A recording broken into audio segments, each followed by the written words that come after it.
magaalada Berger ee caasimadda labaad ee dalka Norway ayaa lagu soo waramayaa in ay ka dhacday dhacdo murugo iyo amakaagba leh kadib markii wiil yar oo saqiir ah oo 5 toddobaad oo kaliya dhalan uu ku geeriyooday magaaladaas. Arrinta la yaabka iyo mucjisada leh ayaa ah in labada waalid ee dhalay waa hooyada iyo aabbaha dhalay saqiirkan 5 toddobaad jira loo soo xiray oo lagu tuhmayo dilka canugan yar oo saqiirka ah. Aabbaha dhalay canugan yar ayaa lagu soo waramayaa in lagu soo oogay dacwad dil aan taxadar lahayn, halka hooyada iyaduna lagu soo oogay in ay ka tagtay canug yar oo u baahan oo ay xaaladiisu dayacday.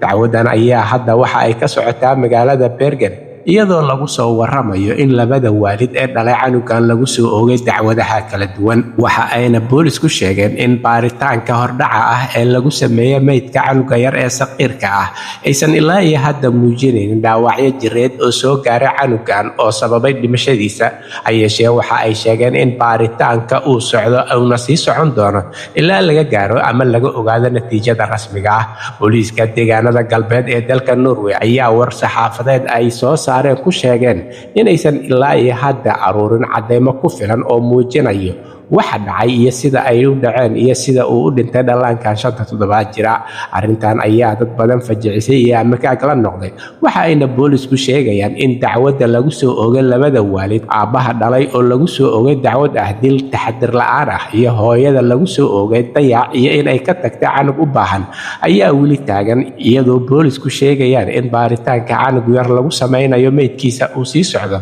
natiijadana ay qaadan karto waqti, taas oo ay sheegeen marka ay soo baxdo in go'aamo waaweyn ay ka qaadan doonaan arrintan kiiskana uu caddaan doono halka uu salka ku hayo. Hayeeshee inta ay ka soo baxayaan cadeymaha iyo baaritaanada lagu wado saqiirkan geeriyooday ayay sheegeen in dacwadaha laga soo oogay labada waalid ee dhalay canuga ay sii socon doonaan. Halka warka kiisa ugu door karoon uu idinkaga imaanayo waa Somali Voice in Norway ama codka Soomaaliyeed ee Norway, waxaana idinla socodsiinayay aniga oo ah Cabdullaahi Shiine.